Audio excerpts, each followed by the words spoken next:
Ooh. All right, y'all. We got a game 3. LSU falls to Florida 24-4 in game 2 of the College World Series finals.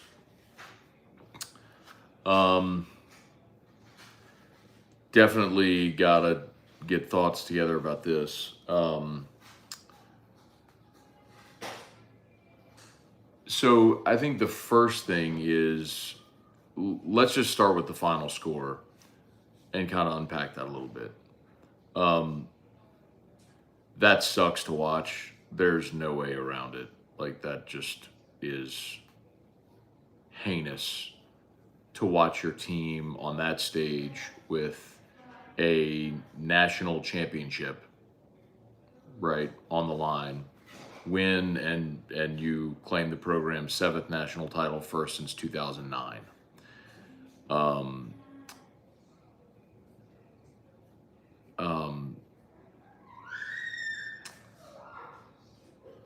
So to see your team give up 24 runs on 23 hits, and LSU committed 5 errors in this ball game for a team that had an ERA, a staff ERA in Omaha around 1.5.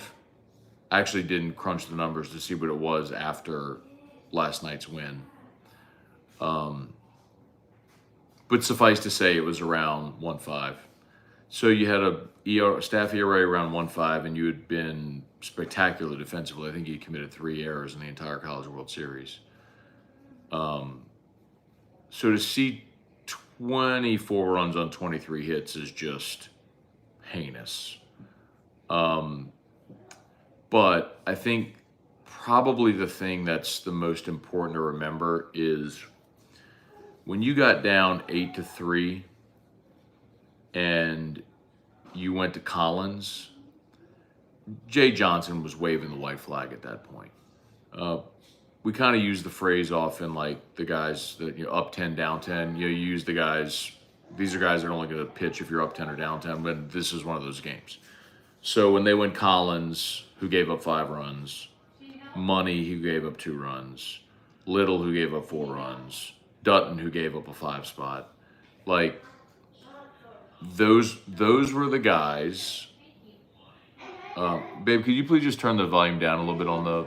Okay, thank you. When you went to those, hey, Daddy's gonna do the show, and after Dad does the show, we'll go for our dad's car. New car. Daddy's new car. We'll go right around, and we'll pass by. Back. Do you want to come say hi to everybody? 34 Mondays. At 34 Mondays, we'll go by. We'll ride in Dad's car to Baton Rouge General, go see Man Brumman. Whoa. Okay. What is that? So, sorry.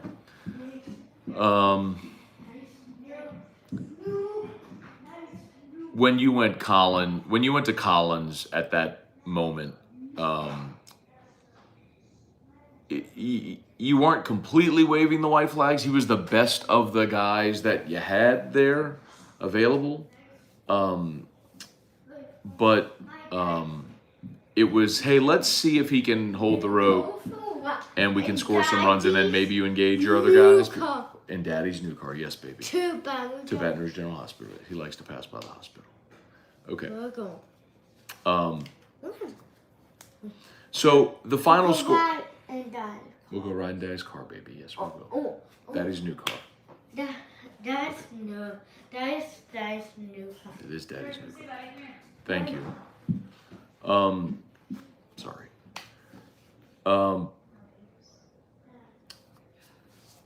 So anyway, sorry. So final score is what it is, and it sucks. But it could have been 24-4. It could have been 12-4. It could have been 8-4.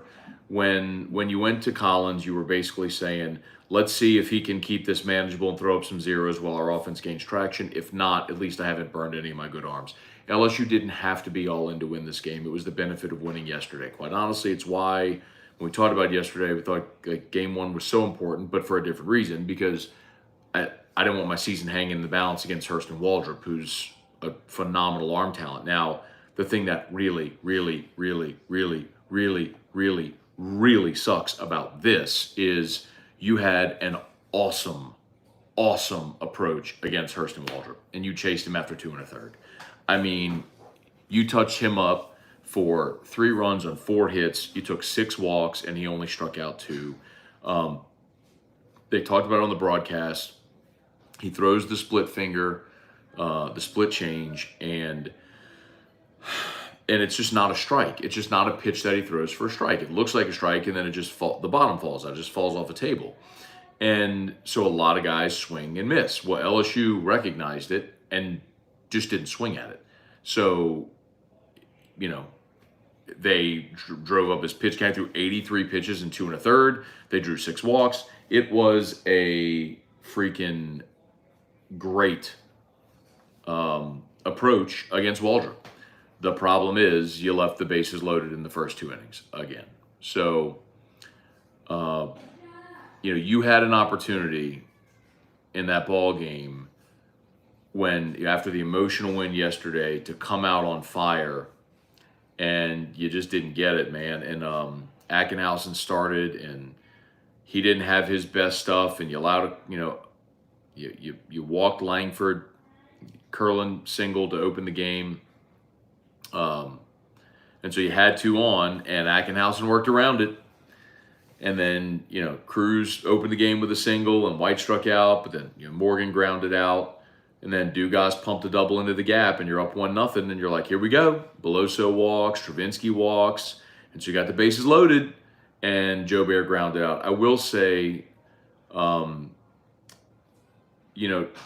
Bear today, and until it all unraveled on Thompson, which we'll talk about. I'm sure y'all are all talking about that, but Joe Bear today was much better at the plate. And it's a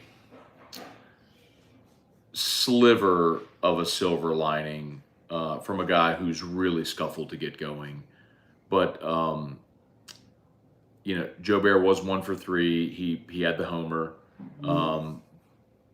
but he also walked in the ball game, and he hit another ball that he pumped into the left center field gap that Langford made just a beautiful running catch on. Well, I mean, it's why Langford might be the 3rd pick of the draft. But the point is, Joe Bear to this point had looked completely overmatched and was just swinging and missing at everything. Today, he hit the ball. Not only did he make contact, he hit the ball hard. He had a homer to center. He had the one I just mentioned that he pumped to left center. He walked, so he's very patient. He was very patient. And there's a big difference between when you're swinging early in counts, just trying not to strike out, just trying to make contact so you don't strike out, and actually making contact. So that was encouraging to see, because you're going to need production from the bottom of your order. Now, Thompson was 0 for 4. He struck out twice and committed 2 errors.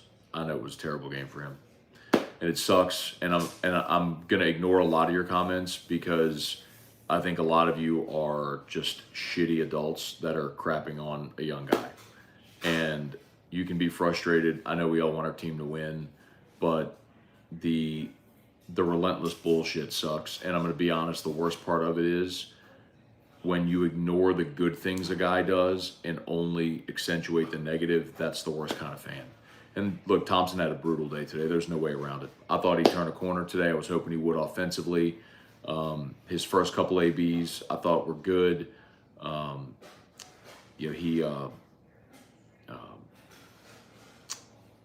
It was good to see him work a count. He hit a couple of balls hard, just right at people, which is dramatically better than just whiffing. But the thing I'd say about Thompson up to this point is that he had been really good in the field. Despite his struggles at the plate, he hadn't carried it to the field with him, and today it overwhelmed him, and that sucks. It sucks. There's no way around it. Just a brutal day for him. So it's a brutal day for a lot of people. Tommy White had an error at third. Ethan Fry had an error in right field where he let a ball go right under his glove. Stravinsky had a throwing error where he just airmailed the ball into center field. It was one of those days. So, the thing I would tell you is don't lose sight of the fact that up until this point, Jordan Thompson had been magnificent defensively, and it don't help nobody when you're an LSU fan and you wait for a kid to make a mistake so you can pounce on him.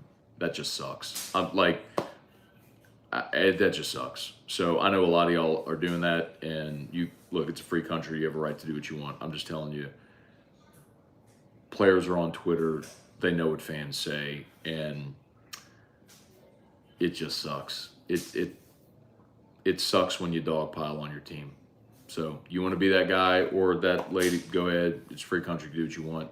I'm just telling you, you're a shitty fan when you do that. There's no other way around it. Like, kid ain't trying to make mistakes. And he's played great. He's played great in the field up until this point. You just think about the play made yesterday. The ball and Morgan let him, as great as Morgan's been, had a grounder right at him and didn't field it cleanly. It bounced off. Beautiful recovery by Thompson to pick him up and flip it over to Floyd, But it's what it is, man. You're going to run him out there tomorrow again, by the way. Like, there's no thinking of putting Ben Napolt at shortstop. You have to go with your best tomorrow. It's one game to win the national championship. You're going to put your best players in the lineup. And you're going to put Jordan Thompson at short, and you're going to put Braden Jobert in right, and you're going to DH Cade Beloso, and Trey Morgan's going to be at first, and you're going to go with that lineup. The only question you really have, the only decision you have to make really is, do you start Milazzo or Travinsky? And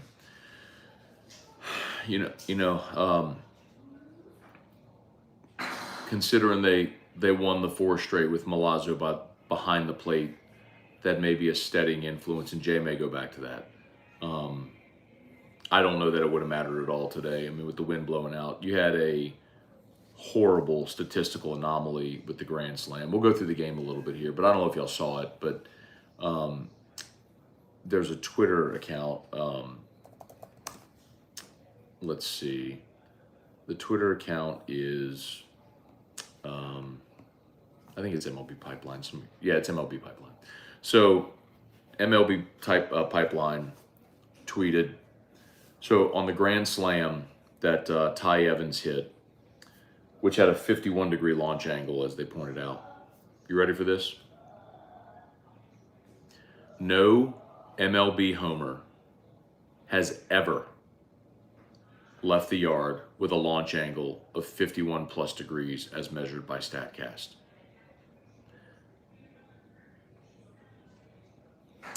The Major League Baseball batting average on balls with a 51-degree launch angle in this season is .014. A launch angle of 51 is a pop-up. It's a pop-up. But the wind was blowing at 30 miles an hour out, and that pop-up just carried and carried and carried and left the yard. Like, I want to repeat what I just said. No Major League Baseball homer has ever left the yard with a launch angle of 51 degrees. Ever. That's in Major League Baseball with the best hitters in the world, the strongest hitters, like, never. So it sucks, man. I mean, you were in a tie ball game. You'd brought Guidry on.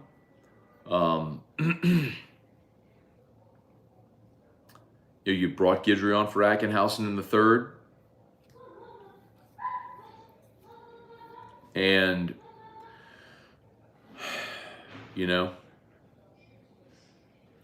it's unfortunate because,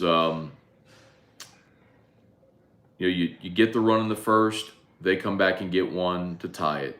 You get 2 in the bottom of the second, you're up 3-1, and you're feeling like this is it, man. You've got your bullpen arms ready. You're chasing Waldrop out of this game. They don't have Fisher and Neely, their 2 best bullpen arms. And top of the third comes along, and Curlin was hit by a pitch. Langford singled, Caglione singled, Rivera singled. So you went hit by pitch, single, single, single. Ackenhausen strikes out Riopel, so you're in a tie ball game, 1 out. Still got the bases loaded. No, I'm sorry.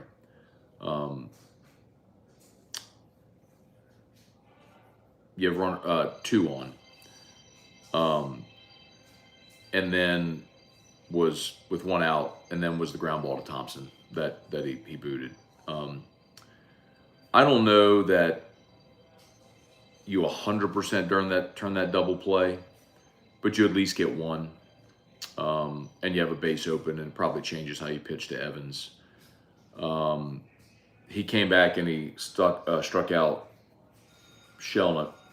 So you had 2 outs now, and that's when Evans homered, so hit the grand slam. So, at that point, you're in a 7-3 ball game, and you need to rally, and you didn't. And then, in the bottom of the inning, and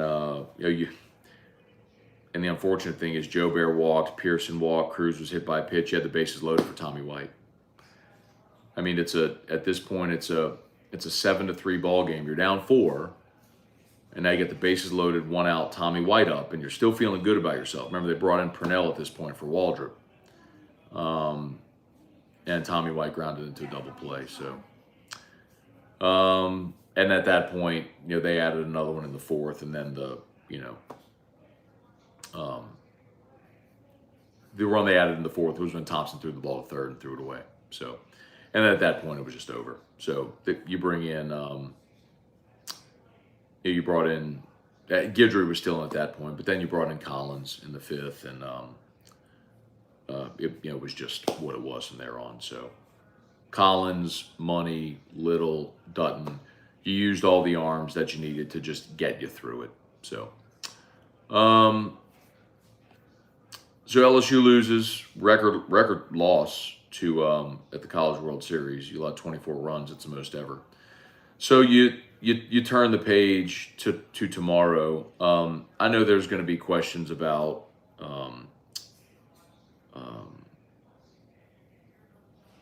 momentum or any of this sort of stuff.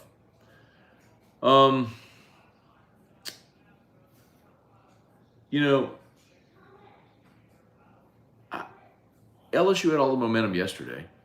So how did that go today? Baseball's a weird game, man. You can lose 24-4 and come back the next day and be just fine. So, I think this is really reminiscent of what happened in 2009. I think, if you remember, in 2009, LSU beats Texas in Game 1 in 11 innings, 7-6. Big knock for LeMahieu. Then Mikey Matuk had the big RBI single up the middle. So you beat Texas in Game 1, and then the final score in Game 2 I think was 5-1, but it was never really that close. Taylor Youngman was just awesome in that game, and you never really got up off the mat against him. So it forced a deciding Game 3, and it went back and forth early. LSU had a lead. Texas retook the lead. Then LSU's offense kind of just overwhelmed them, and you finished it off. So, you come back, you play a game tomorrow, and it's what it is. So you got 1 game to win the national championship. You'll face Jack Caglione from Florida, who's a freshman, lefty, who is a two-way guy. He homered today. Well, who didn't today? But Caglione has been part of their rotation. He threw last against TCU in their game that they won to advance to the championship series. Caglione went 4 1/3 in that game, allowed 1 run on 3 hits, struck out 4, walked 3. So it wasn't great. Threw 85 pitches. So it wasn't great. I'll be very curious to, and by the way, I think they will absolutely have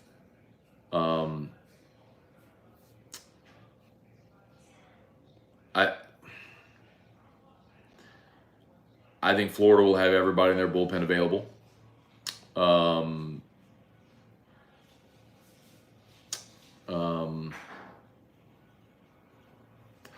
I think Fisher and Neely, who they used on Saturday night, would both be available. They each threw 50. Fisher threw 50 pitches. Neely threw 54. Yeah, they have not.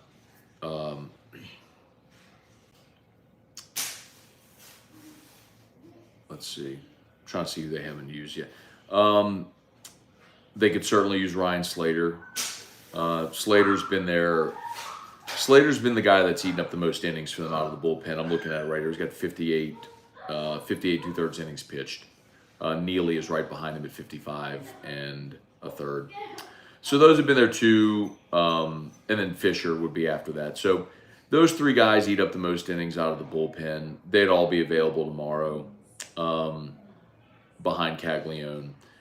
From LSU's perspective, I think the question Jay Johnson has to answer first is, do you have Paul Skeens available? And my guess is Paul Skeens is going to want to throw. And if tomorrow would be a normal bullpen day for him, could he? The guys on the broadcast were talking about it if you were watching. A lot of you might have just punted by the end, and I wouldn't blame you if you did. But the question kind of becomes: would you?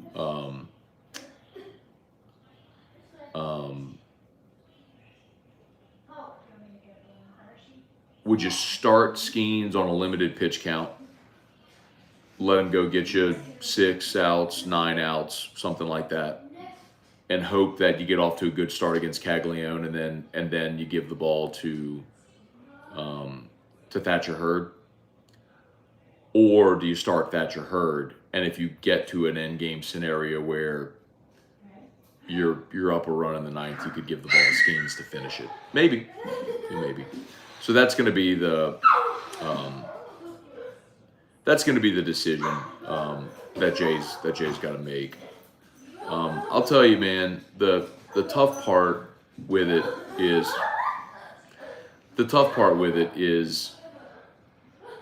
it's not just like, is he ready? It's not like just do you. We're watching Hershey, by the way, for a week.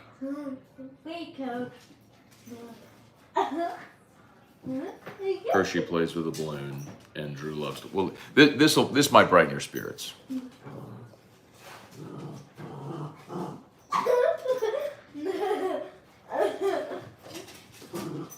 Maybe that'll brighten your spirits. Drew chasing Hershey. Okay. Wholesome family content here. As opposed to everyone being very upset about losing a baseball game, which I don't blame you for being upset about losing a baseball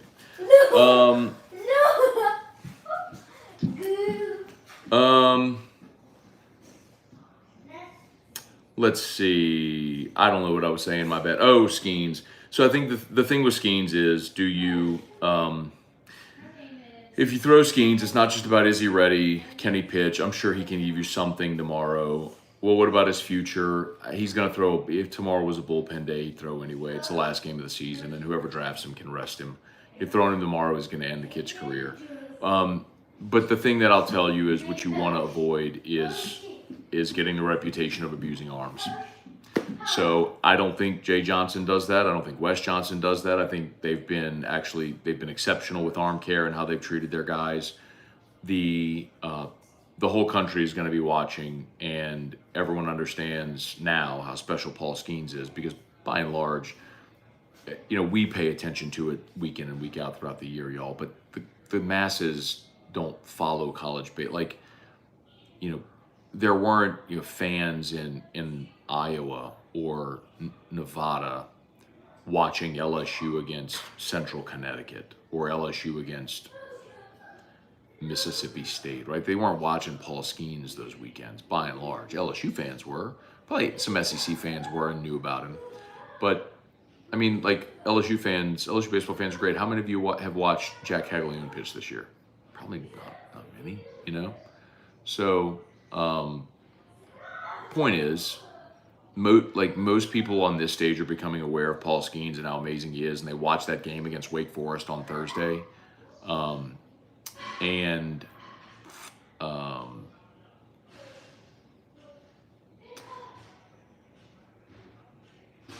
And they're going to look and say, well, you're bringing Skeens back on short rest, you're abusing the arm, all the same things they said about Stanford when they threw Quinn Matthews 156 pitches and blah, blah, blah, blah, blah. So all that to say, and it's a lot to say, I know, I'm sorry, but all that to say, if you get the reputation of abusing arms, earned or not, it could be harder to get elite arms to come to your school. Now, you just have to go through a recruiting pitch and explain why, what happens when, and why, and all that sort of stuff. But that's just something else to consider. Like, would you get, elite top end arms to come to your school? I could argue the contrary, that, well, look at the development Paul Skeens made this year. So, anyway,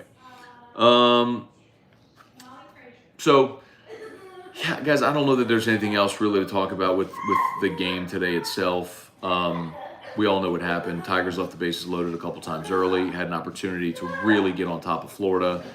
You let them wiggle off the hook. They hit a fly ball that on any other day in any other park in the world never gets out. But it did today, and you never got up off the mat off of that. And Jay Johnson made the right decision to just piece it together and save arms for tomorrow, and that was the luxury of winning game one. So now you go tomorrow and you've got Hurd and Cooper and Herring, and Guidry could pitch again for you tomorrow. Guidry today threw 21 pitches, so if you needed something from Guidry tomorrow, he could give you that. But Hurd, Cooper, Herring, Guidry, Skeens, if in whatever capacity, that's more than enough to get you 27 outs. And I just saw a comment that says our season is over. Like, oh my god. Sometimes I wonder if any of you ever watch baseball. Like, if you've ever watched a baseball game in your life. It happens. Oh, okay, he's joking. Okay, he said our season is over. We wasted Dutton and Little. Okay, I got it. Thank you. Okay, I was about to say, come on, man. Like, I thought Kristen Mui made a great point. Like, this is one of those games that in LSU baseball history, plenty of people have talked about throughout the years. But in 1997, LSU had a dominant baseball team, obviously. In the final weekend of the regular season, LSU was trying to win the SEC championship, and they lost Friday to Alabama 6-4, and then Saturday they lost to Alabama 28-2. This was a game a series in Tuscaloosa. LSU lost 28-2 on Saturday. They came back on Sunday and won 6-4 and won the SEC regular season title. So, anyway, it's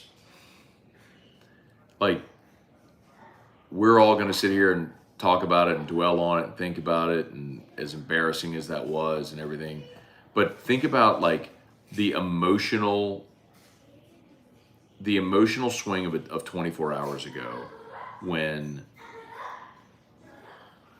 the emotional swing of like LSU winning that game the manner in which they did when Florida led in the 8th, Tommy White homers, Cade Beloso homers and extras. They had runner in scoring position in the 10th and the 11th. I'm sorry, the 9th, the 10th. The 9th and the 10th. And you get out of it. Like, so for Florida, you would think, man, that's demoralizing. You walk into the stadium today, Dylan Cruz wins the Golden Spikes Award. It is packed with LSU fans going bonkers. How many people, like, left? I know people that left Baton Rouge early this morning. Like, Taylor Calandro woke up at 2 a.m., caught a flight to Kansas City, and then drove from Kansas City to Omaha to go to the game today. And I guess it'll be tomorrow too. But the point is, man, Florida walked into the park today with everything against them. And look at what happened, man. Their guy made a couple of pitches early with the bases loaded. They kept the whole thing from unraveling. They got some guys on base, and, they got some good baseball fortune. Putting a ball in the air at the wind carried out. So in any event, it's interesting because we've seen it before, LSU against Texas. The flip side of it is Jay Johnson was on before when Jay went to the championship series in 2016 with Arizona. They won game 1 against Coastal Carolina 3-0, lost game 2, came back for game 3 on a Monday, it was Wednesday, I guess. And because of weather, they ended up playing that during the day and lost 4-3. So, I'm reading this right here from the post-game press conference too. Jay Johnson said he does not know if Paul Skeens will be available tomorrow yet. They'll go through the process of evaluating the day of the game like they always do. So that's the answer I expected from Jay. But if Paul Skeens wakes up tomorrow and feels halfway decent, you have a chance to win the national championship. You're going to roll. Someone said that Ackenhausen hit that guy on purpose. I don't think Ackenhausen threw it to anybody on purpose. The weird thing on this game was when Dugas got hit and he threw the bat toward first base, BT Rypel, the Florida catcher, came out and got between Dugas and the pitcher. And I'm like, do you think Gavin Dugas is storming the mound? What are you talking about? He's just fired up that he's getting a free base. That's all. Anyway. Is this Hershey? Hershey's running away from you, huh, bud? Hershey? Hey, Hirsch. Hershey? Come see Hirsch. Hershey? Hershey, Hershelton, Anderman. This is Hershey. We're dog sitting. Hi, Hirsch. And Hershey's trying to run away from Drew. Drew's just chasing her around. And then... After Daddy does his show, Daddy and Drew can go for a ride in the car, okay? What? After your backpack. Okay? Okay, baby. What colors? Okay. You want to go run away? You can go run away. Okay. Uh-oh. Now he's chasing her. He just chases her around. Oh, and she can't just sit still because Drew just chases her around so much. Anyway. LSU fan says get Drew a dog, Matt. No, I will not get Drew a dog. I don't need to be waking up in the night to let the dog go pee and cleaning up after a dog, and I don't need anything else on my plate. Jeff Love said, can the Tigers regroup? Yeah, of course they can. We just went through that. You got a great veteran team. We've seen this team already. I mean, in Omaha, they lost a dramatic, emotional game against Wake Forest in the winners bracket game in this College World Series. I mean, it wasn't 24-4, whatever, but I would argue that this was more dramatic, or that was more dramatic. You lose the one-run game where you think you got Morgan scoring in the eighth, and instead of Morgan scoring in the top of the eighth, a great defensive play, he's out at the plate. They get a run in the bottom of the eighth, and just like that, it's over, and you're in the losers bracket. And what did LSU do? They came back and they beat Tennessee and they beat Wake Forest twice. And, So, let's see. Noah Lejeune said LSU's minus 130 for tomorrow. So, what's Hershey's NIL deal? Hershey? Yeah, I think so. Craig Dugas said, Matt, if you had a dog, you wouldn't have to worry about the frogs. All right, y'all. Let's see.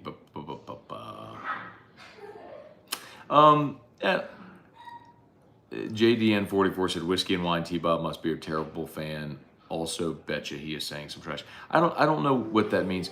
My point is that it cannot really be Gavin Dugas in the chat. It cannot really be Gavin watching this.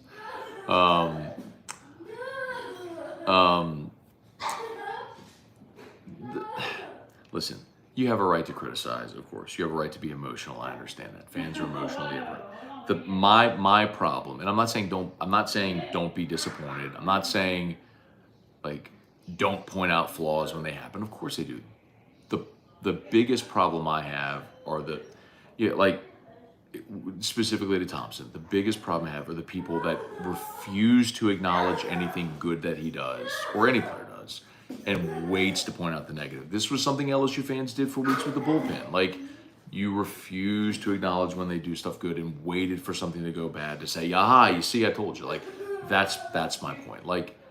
Acknowledge the kid had been really good defensively in this College World Series until he kicked two balls today. Sucks. It sucks. And one of them was significant. It was in an inning where they got a grand slam. Yes, that's significant. And then Rebecca Voodoo said the pitching is depleting. Rebecca, not really.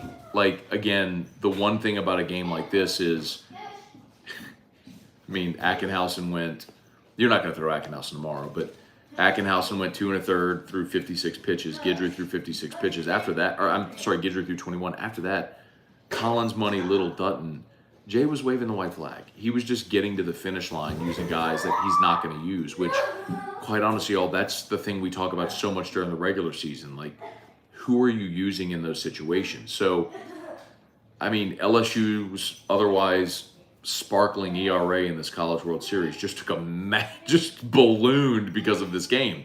Does that mean I'm not confident in Hurd, Herring, Cooper, Skeens? I mean, of course I am. You run those guys out there tomorrow, I expect them to be great like they've been this whole College World Series. So we'll see how it goes tomorrow. I don't know if y'all really want to go much longer. Let's see.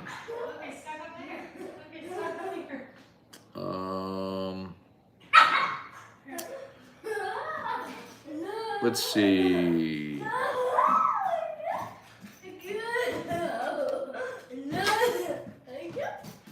There you go, Hirsch.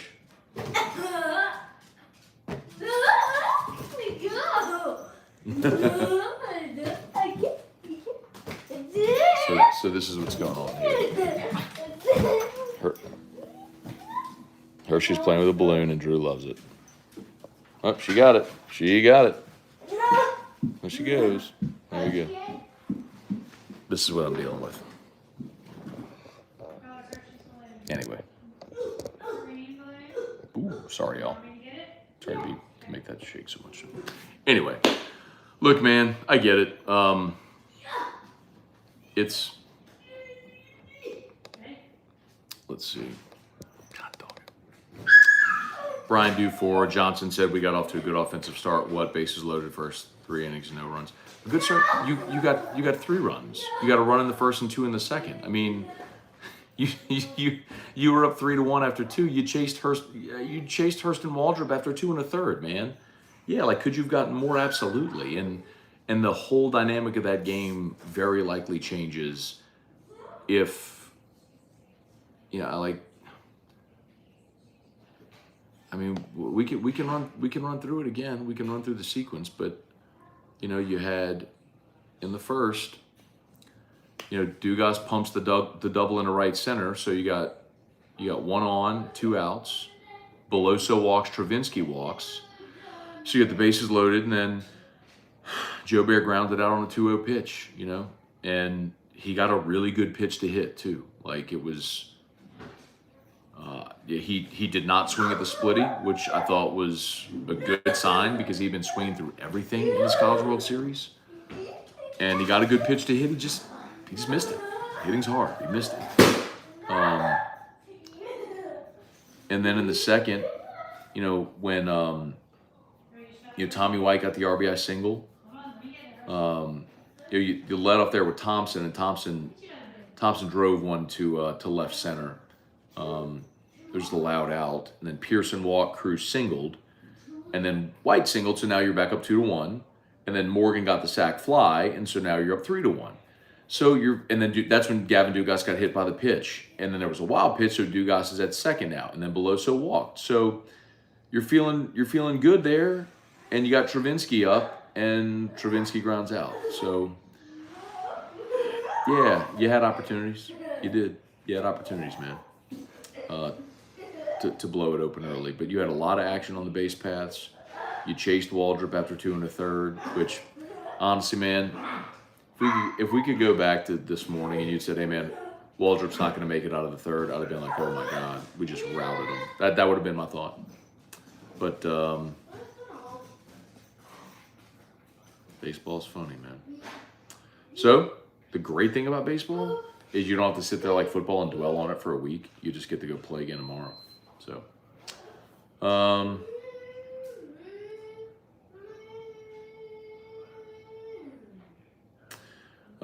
Gulf South said thoughts on why we mostly kept hitting grounders instead of doing what Florida was doing, getting under the ball, letting the wind take it.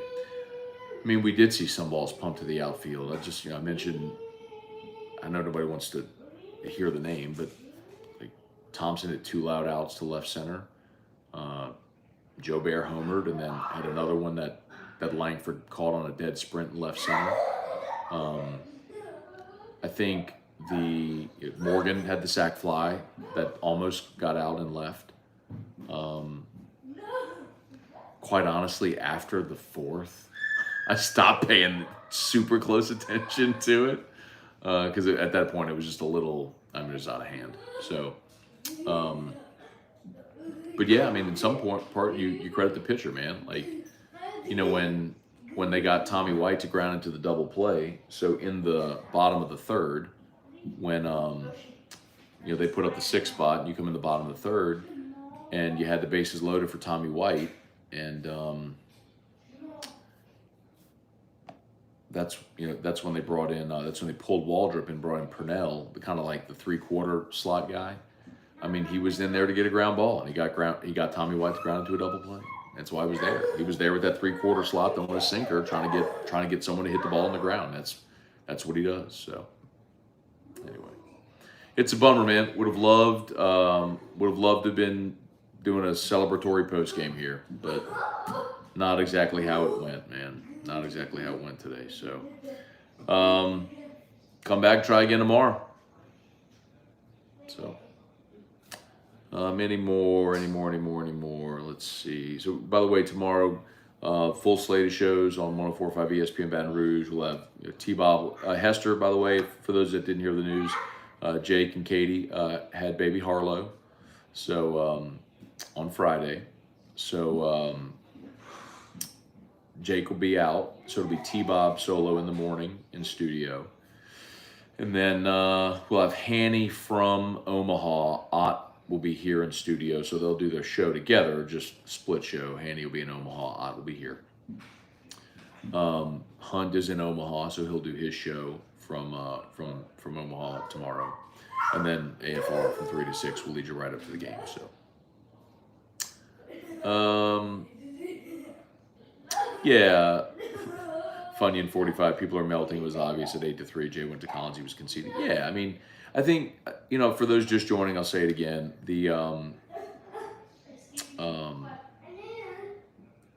When they went to Collins, the hope it was Collins was the best of their arm, the best of their arms. That if you were to draw the line and say, okay, here's the guys we trust. We've said this a bunch, right? Like if there's 6 or 7 arms, you have Skeens, Floyd, Hurd, Cooper, Guidry, Ackenhouse, and you have Herring. You have that list. And then after that, I would say right there as well, you got Javen. I didn't mention Javen Coleman would be available tomorrow. Who says that? Who says that? Come see. Ryan?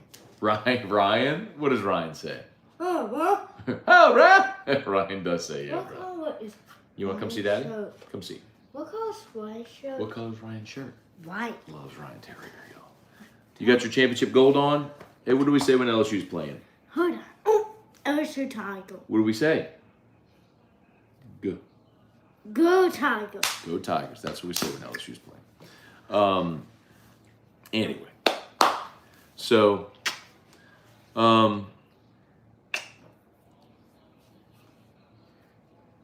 Collins, right. So when they went to Collins, it was like Collins was the best of the guys that you draw that line. And like, yes, you're on the postseason roster, but you're kind of an up 10, down 10 guy, right? Like you're only going to pitch it for up 10 or down 10. Ryan. R is for Radio. Right, the right radio hour. Yes. Radio. What? Ryan. What color is Ryan's shirt? What color is Ryan's shirt? White. He watches a video of Ryan on my show. He's wearing a white shirt. So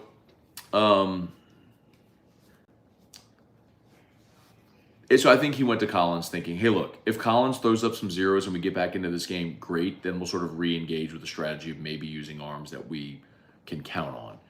But if this goes the other way, then we'll just pack it up and play for tomorrow. I mean, you're not within a swing, right? When you're down 8 to 3, you're down 5, which means one swing can't tie. So you're R is for Ryan.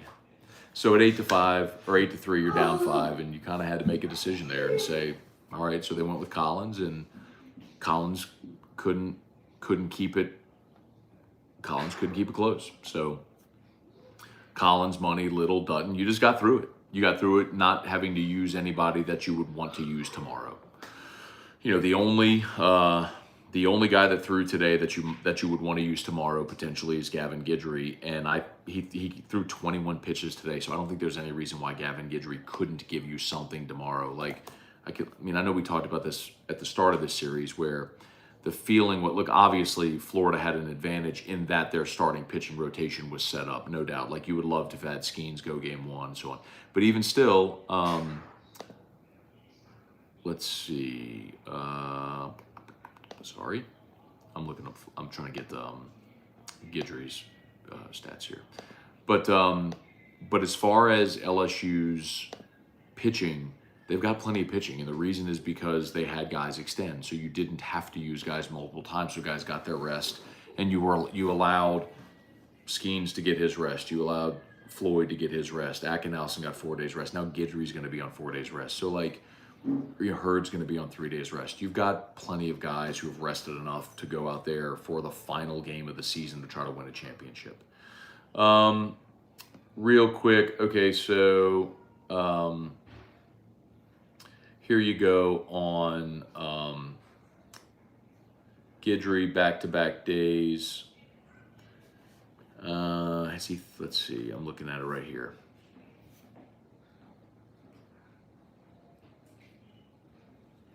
So he threw against Auburn. Here you go. He threw 11 against Auburn and then threw 66 in game 3. So 11 in game 2 and 66 in game 3. So he threw in back-to-back days there. And then he threw in the regional back-to-back days against Oregon State, 12 pitches and 11 pitches. And he has not thrown back-to-back days since then. So he threw against Kentucky once. He threw the one pitch against Tennessee that he gave up the homer.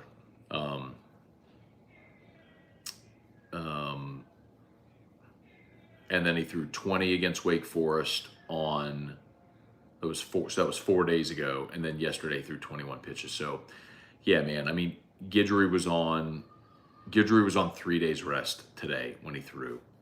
And he threw 21 pitches. Like, Guidry could absolutely throw tomorrow. Like, you've got plenty tomorrow. You've got plenty tomorrow. So see how it goes. You got to hit. And see how they do. All right, y'all. Let's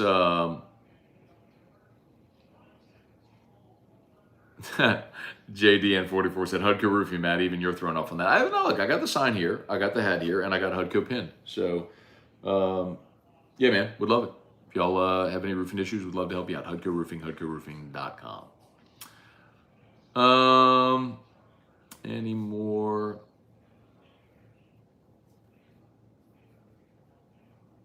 Darren Mayer, off topic but important nonetheless. Does the mosquito repellent from Clegg's that you talk about work on horseflies?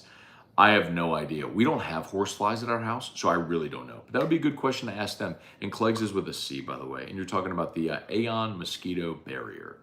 90 days at a time. Nas Reed, $42 million deal. Good for him. Oh, one more thing, by the way, before we get out of here. I know the loss is a bummer and everything, but serious shout out to Dylan Cruz, man. Dylan Cruz won the Golden Spikes today and becomes the just the second player in program history to win the Golden Spikes, which is really cool. So, Ben McDonald won it in 1989. We all know that, and to this point had been the only player in LSU history to win it, despite some amazing players to come through here and guys that were finalists for it. Todd Walker was a 2-time finalist. Eddie Furness, Alex Bregman, Aaron Nola. There have been plenty of guys who were finalists for that award that didn't win it. So it was just really cool, I think, to have watched Dylan Cruz play 3 years at LSU, for his career at LSU to end in Omaha on a one-game winner-take-all championship series.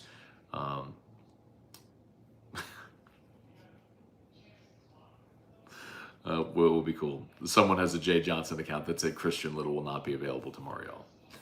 Thank you. Married with her, Nasri should have stayed. Good. You know you're an AFR listener when. Fletch said, how is Caglione pitching? What do you mean, how is he pitching? He is their Sunday guy. He's their number 3 starter.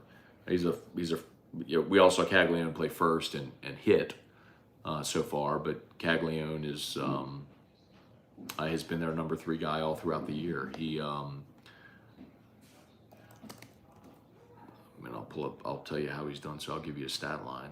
But he's a big. Y'all see him? He's a big kid. He's a big 6'5" lefty. So he's thrown 73 and a third innings this year. He's got a 3.68 ERA. He has struck out 85 and walked 52. So he pitched, as I mentioned, against TCU in this College World Series. He did not pitch against South Carolina in the Super Regional because they swept the Super Regional, so they only played the first 2 games. So they had Sprode Waldrop. So Caglianone threw against Florida A&M in the Regional and 6 shutout innings, and then threw against TCU where he allowed just went 4 1/3, 1 run on 3 hits. Now he did pitch against Vanderbilt in the SEC tournament. They roughed him up pretty good. He only went an inning and 2/3, 6 runs on 4 hits. Against Vandy in the SEC tournament. So he can get got, and he will walk people. So you'll need another patient approach tomorrow like you had today early, which got Waldrop's pitch count up and got him out of the game early. Unfortunately for LSU, they couldn't capitalize, and then things fell apart a little bit. So anyway, okay, y'all, let's call it a day.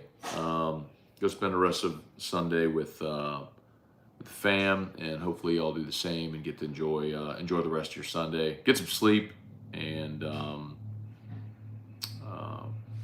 enjoy the day tomorrow. Let's see, Free Woo said, Matt, I'll acknowledge Thompson being fantastic before today in the field, but he struggled all tournament at the plate. Is it worth giving up the bat? No, Free Woo, because you can't have a total dearth at the bottom of your order, meaning like if you give up the bat and put in like, well, here's the other question too. If you're trying to insert a bat into the lineup, your option is Ben Napolt at short, and Ben Napolt is not a good offensive option. So if you say pull Thompson, who are you going to play there? You know what I mean? So that's not really an option. Your options are, if you wanted to replace Jobert in right, you'd put Kling in right, but Kling is a lesser offensive option than Jobert. Jobert at least has the abilities you saw in the 9th. If you feed him a fastball, he'll put a charge into it, and he talked about he pounded one into left center. It's just a wide Langford made a beautiful running catch on it. So I seriously thought Jobert saw the ball better today. I don't even think that's debatable. He was lost after nearly hitting for the cycle. Everyone was throwing him only breaking balls, and he was swinging over the top of every one of them. But today he saw the ball well. If you go watch his at-bats, he laid off the split finger. He saw multiple pitchers, one with a 3/4 arm slot, one throwing a split finger. He got fed a fastball in the 9th, and he crushed it. He was better today. So Jobert, that was encouraging with Jobert.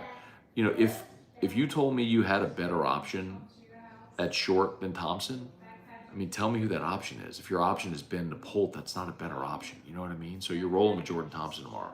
And hopefully he has a better day in the field and gives you some competitive ABs. So, all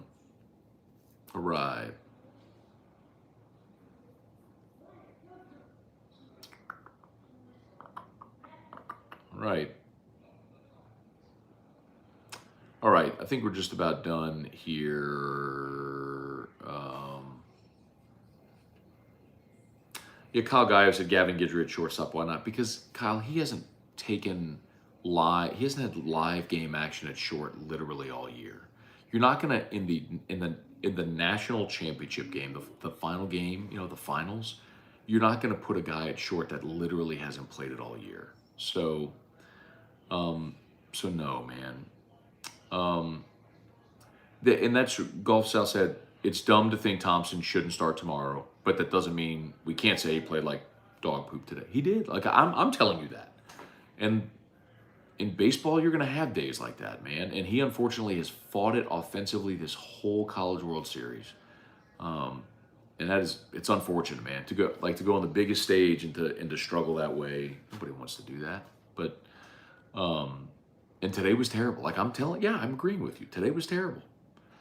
I think everybody over the course of a season has terrible days. And today defensively was a terrible day. I don't know if this was... but the worst thing you can do as a fan is just go shit on your guy, man. Like, I get it. He's having a rough College World Series offensively, but you have to compliment what he's done defensively before today. And it just doesn't do you any good to just dump on the guy. Anyway, here you go. I don't know.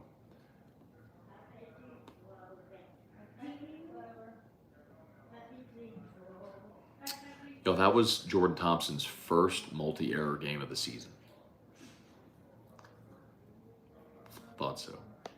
That's the first time all year he's had 2 errors in a game. In 70 games, he's committed 16 errors in 218 chances. 218 chances. Dude's committed 16 errors. I mean, 131 assists. It bothers me that the thing that bothers me, like, you can acknowledge today was bad. The thing that bothers me is when you refuse to acknowledge when he's been good. That's the problem I have. The inability or unwillingness to acknowledge, like, over a 70-game season, that was the first time all year he's had multiple errors in a game. And in 218 total chances this year, dude has 16 errors. I mean, so anyway.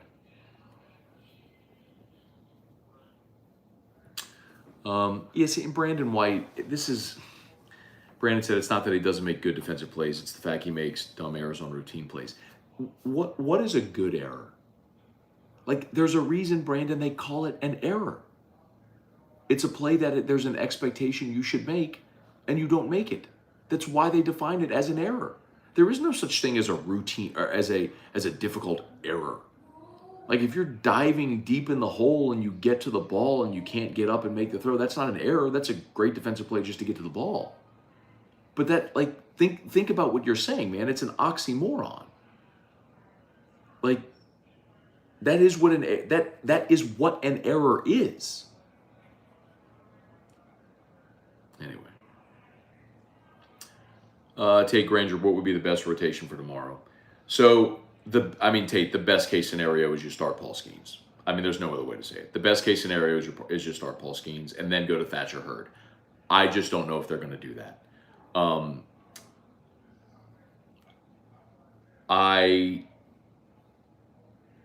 I would love to see them give it a go. If he feels good and up to it and wants to fire it up and go try to get you 6 or 9 outs, I think that would be awesome. If you could get through the lineup one time with Skeens and he gets you 9 up, 9 down and gets you through 3 innings and does that on less than 50 pitches, awesome. And if LSU has a lead when they hand the ball to Thatcher Hurd, who could maybe get you 4 or 5 innings, awesome. And then you've got Cooper and Guidry there to take you home. So,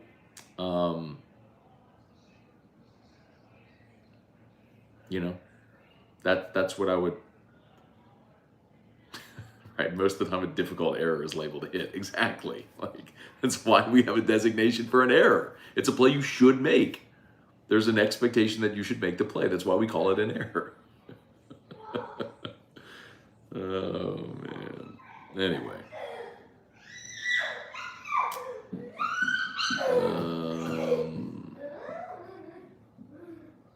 Brandon, I'd rather him make every play on the ones hit at him than make the spectacular play.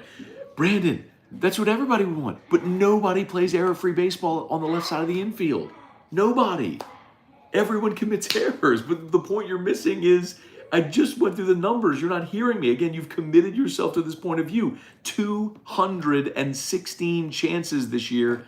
He's got 16 errors, man. 216 total chances. He's got 16 errors. You ignore the 200, you ignore the 218 total. You ignore the 202 that he did well and focus on the 16 he did poorly. You're choosing to focus on the minority, on the smallest sample size. And I just told you, in 70 games played, That's the first time all season he's had multiple errors in a game. But you're choosing to focus on that, on the negative. Yes, today was objectively awful. He has struggled so much at the plate, but he's been very good defensively, and today he was not.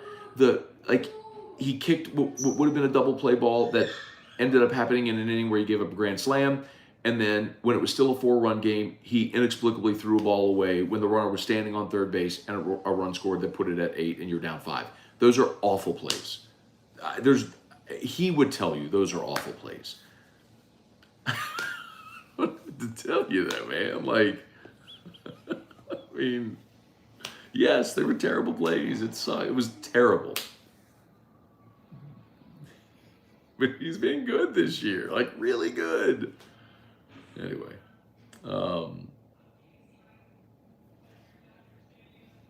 God, Chris Shao said the errors were mental, not physical. That's total bullshit. That doesn't make sense. Of course it's a physical error. He was fielding the ball and he missed the transfer. He mishandled the transfer. That's a physical error. They don't have a stat designation for a mental error. A mental error is you throw the ball to first base when you should have thrown the ball to third base. That's a mental error. What are you talking about? Throwing the ball to third base and throwing it wide is a physical error. It's not a mistake to throw. What are y'all even talking about? There is, every error is a physical error. There is no designation for a mental error.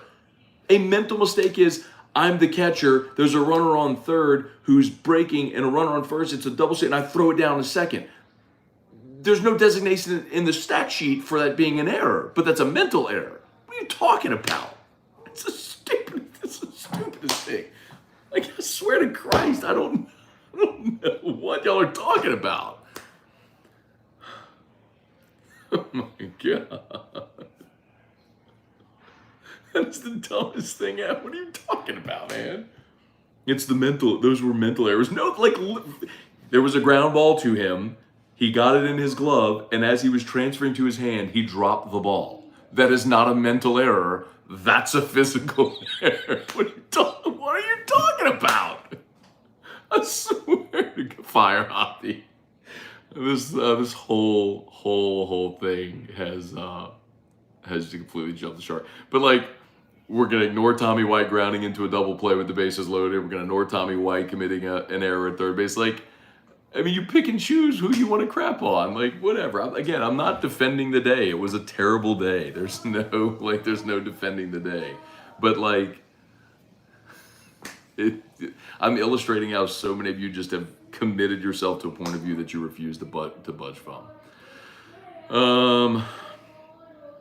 Anyway, all right, I think we're done. So, my mental coach just made an error. That is, I don't even forget the guy's name who said it, but that was the dumbest thing. Are you kidding me? It's not physical errors, it's mental error. What are you talking about? Oh God. Oh. No, I'm leaving. Hal Jubin said this has to go another hour. Jordan Toss has 35 mental errors on the year. We keep track of them. Oh God. We have we've jumped the shark. We've jumped the shark here. So anyway.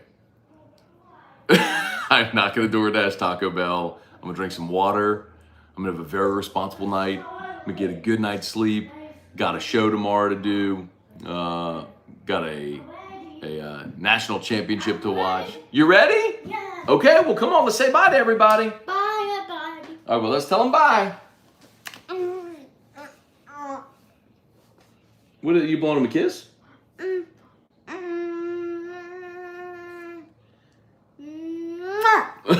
Well, that was the biggest, most prolonged smooch ever. That was so sweet, bud. Okay, you ready? Yeah. Okay, here we go. All right, y'all. Keep the faith. It was just one. Go Tigers. Smash the like buttons. Don't commit any mental errors out there today. Okay, guys? It's the mental errors. Mental errors.